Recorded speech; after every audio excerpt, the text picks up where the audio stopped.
Thank you, everybody, for watching. Welcome to Brooklyn Squad Drama, Brooklyn Squad Real Life Crimes. And today I am going to be talking about a cold case. And the reason I am talking about this cold case is because I will be interviewing the daughter this Saturday. I will be posting the time and everything up. So please, that's why it's important to keep your notifications on. I found this case just the other day, actually. And when I seen it, it really dug in my heart. It really touched me because there's a daughter who's been fighting for justice for a cold case for 40 something years. Okay? Patricia Odie, and y'all know I don't say the correct name, so excuse me, was killed when she was in her 20s. Okay? She was only in her 20s. She had already had two children. If I'm not mistaken, it might be three, but I know she had two daughters already. For more than 40 years now, her daughter, Susanna Timms, believed her mother walked out on her and left her for just another guy. The father was in the picture, and the kid said, "You know what? All these years, my mother walked out just to be with that other man." But that wasn't the case. And here we are, years later, talking about her mother's case. A case that has not been solved.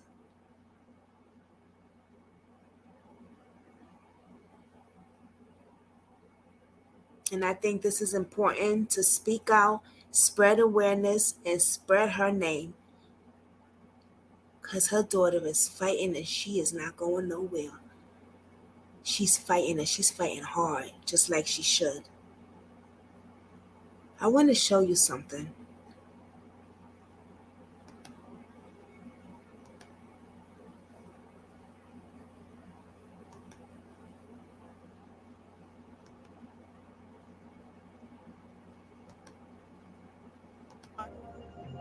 I'm here, okay?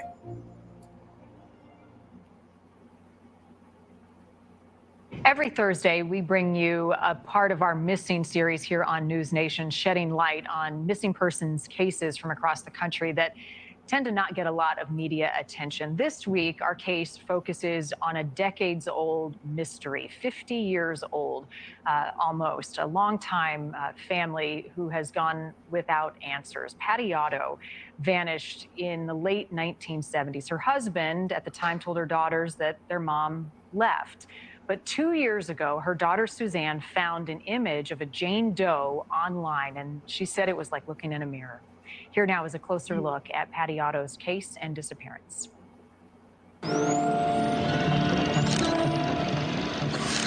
For more than 40 years, Suzanne Timms believed her mother, Patricia Otto, had left her family for another man in 1976 when she was just 3 years old.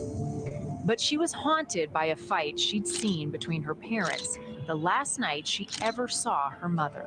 I was scared because I could hear upstairs there was crashing and sounds and yelling, and my sister's 5 and I'm 3, and I'm curious. So I crept up the stairs, and my mom and dad were having a physical and verbal fight, and my mom hit him in the face and my dad hit her back, and then he put his hands around her neck, pushed her up against the wall, and drug her out of my sight.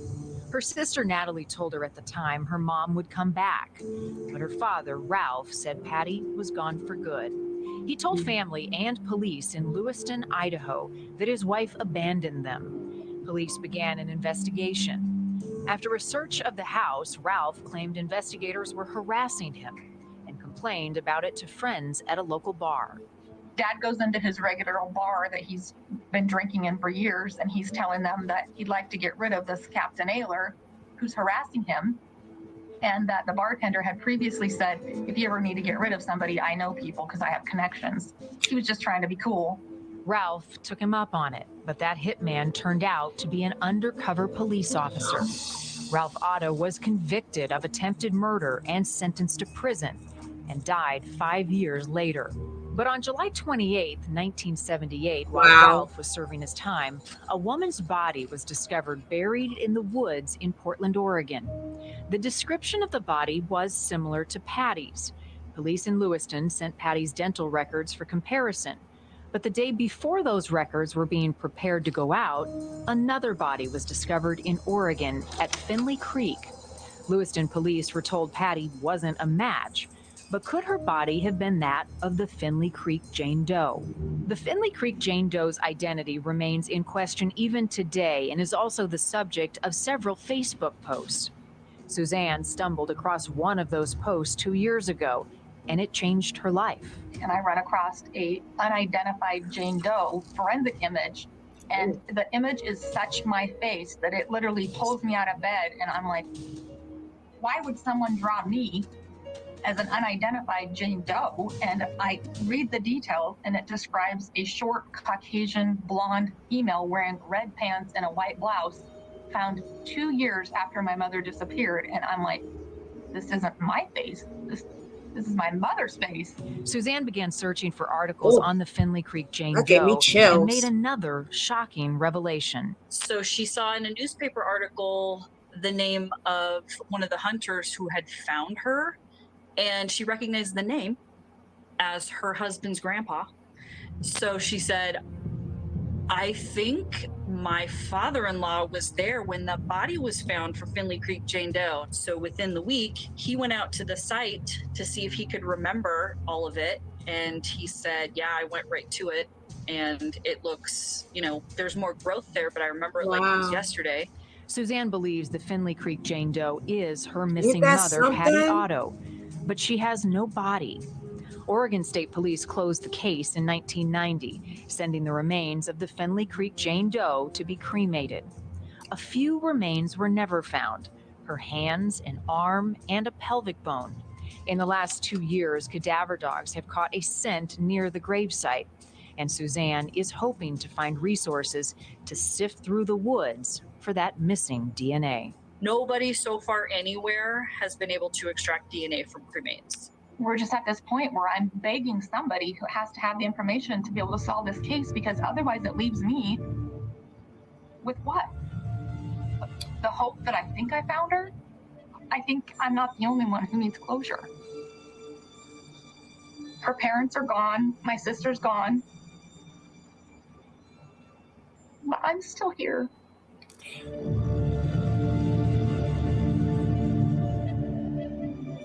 If you have any information that can help this young woman, Suzanne, locate and identify her mom, Patty Otto, the Lewiston, Idaho Police Department is the phone number you want to call, that number on your screen now.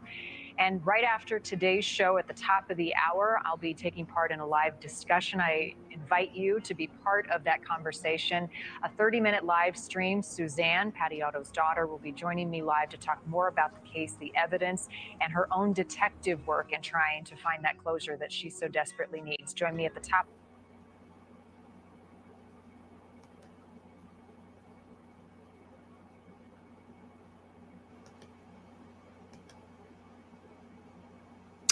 Very sad.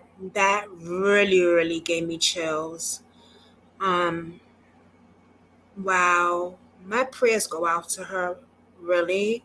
It's really sad because all these years, all that time, as a young child, she believed what her father told them.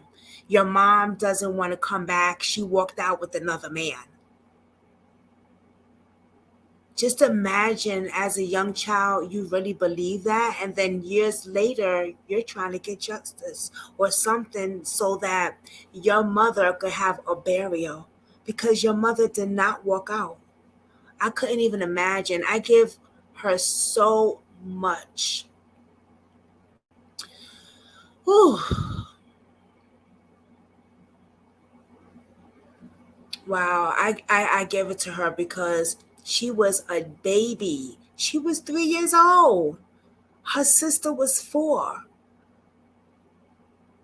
Did you hear her say that those visions would never go away? She remembers seeing her father and her mother slapping each other up, and her father dragging her mother by the throat, and that is the last time she's seen her mother.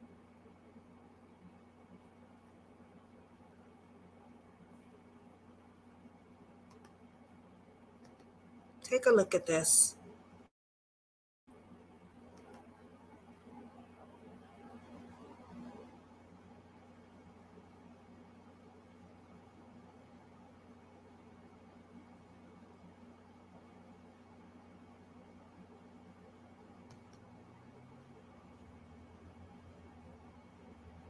My mom's disappearance and how people immediately suspected my father. So when my 24-year-old mother disappeared, my father was the only suspect in the case. And I'm just curious, if you disappeared today, who would your family suspect? Would they think you willingly left, or would they automatically assume your spouse was involved?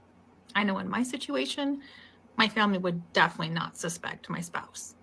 He's never done anything to harm me or never indicated that he would do anything to harm me. And he's just not that kind of person. So I think in So my she's situation, telling my you family guys might think that I her left on my own. father What about you? was a suspect.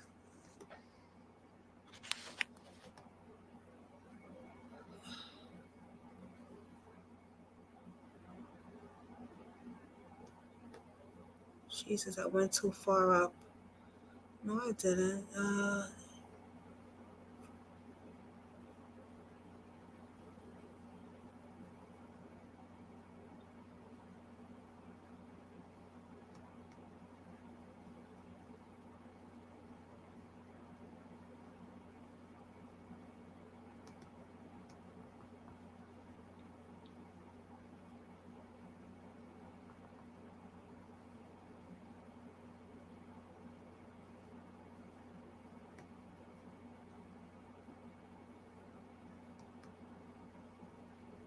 Have you ever wondered what it would be like if you were the child of a missing parent?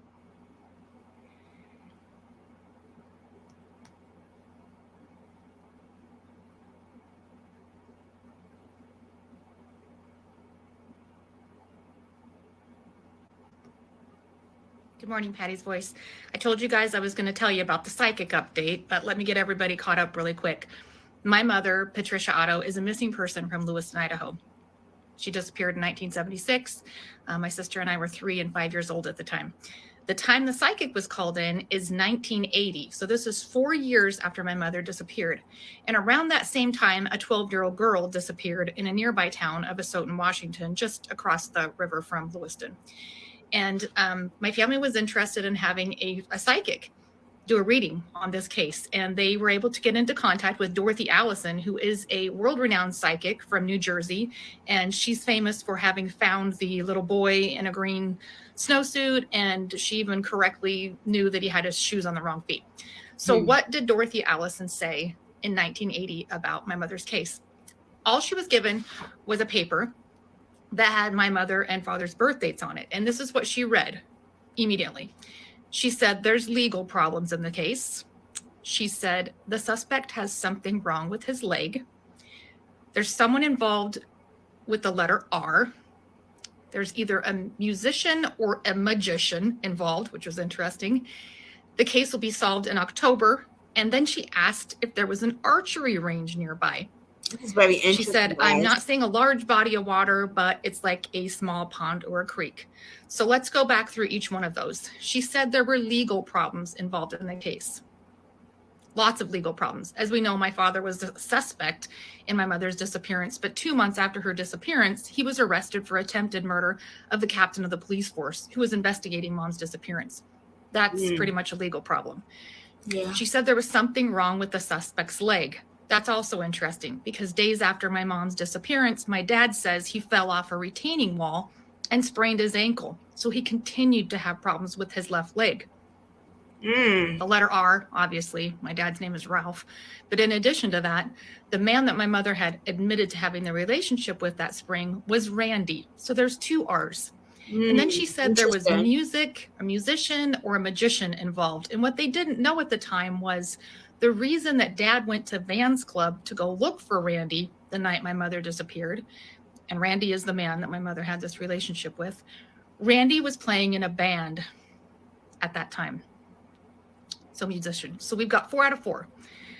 And then she asked if there was an archery range nearby, which there's not. In Lewiston, there really isn't an archery range nearby. But it's interesting that the Finley Creek hunters who found this body in 1978 were archery hunting for elk. Small pond or a creek. Obviously, that's why she's named Finley Creek. And October's coming up. Stay tuned. Very, very interesting. I told you guys I was going to tell you about the psychic update, but let me get everybody caught up really quick. Very, very interesting.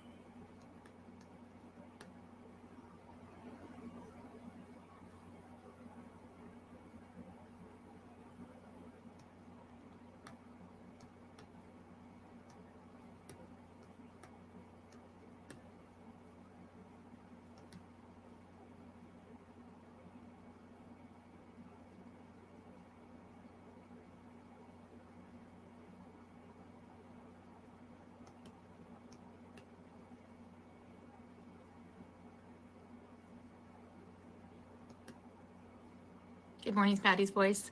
Just wanted to talk to you today about my mom's disappearance and how people immediately suspected my father. So when my 24-year-old mother disappeared, my father was the only suspect in the case. And I'm just curious, if you disappeared today, who would your family suspect? Would they think you willingly left, or would they automatically assume your spouse was involved? I know in my situation, my family would definitely not suspect my spouse. He's never done anything to harm me or never indicated that he would do anything to harm me, and he's just not. All right. We've seen that one already. I had saw something I wanted to show you guys, but I know I cannot play music. Here, I don't think it is. Let me see. Good evening, Patty's Voice. Just wanted to let everybody know that tomorrow we have some exciting news. We are actually going to be live with News Nation sharing my mother's story, and there will be an option for viewers to write in questions, and we'll be answering those live.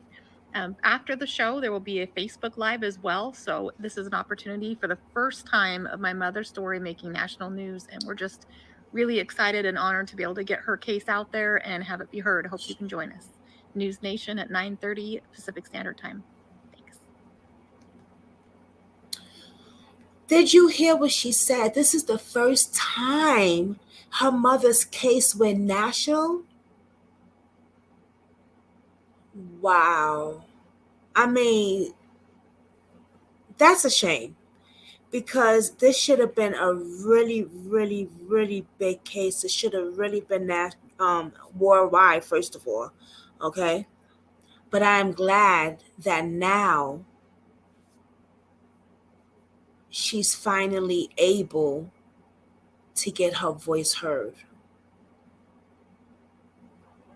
They should have been putting her mother's story everywhere and having her everywhere talking about this. Very sad. Well, one thing I know for sure is that she will be here this Saturday, getting her voice heard from Brooklyn Squad, Real Life Drama, Real Life Crimes. Yes, she will be here this Saturday. Let me see if she agreed with the time so I can tell you guys. Not yet. But I will be posting the time up, so keep your notification bells on. I appreciate that. And this will be for members only. So if you don't have your membership, I suggest that you go ahead and go get it. It's only $1.99. And like I said before, you get to see all the interviews that I am doing. And you get a movie night We all need a good relaxing movie night, a good laugh, a good time to just fall back, let your hair down and kick it with your girls or your peoples, your friends, your associates. Because all this stuff, all these crimes and heartbroken stories, I figure that I give you guys something that's a little more mind healthy and a little more enjoyable, where you could just laugh and just have a great time with me. So go ahead and get that membership. But be here this Saturday if you do get that membership, and I'll put the time up because I will be having this beautiful young lady on my platform. Everyone, have a blessed day and remember to stay safe. Thank you. Peace.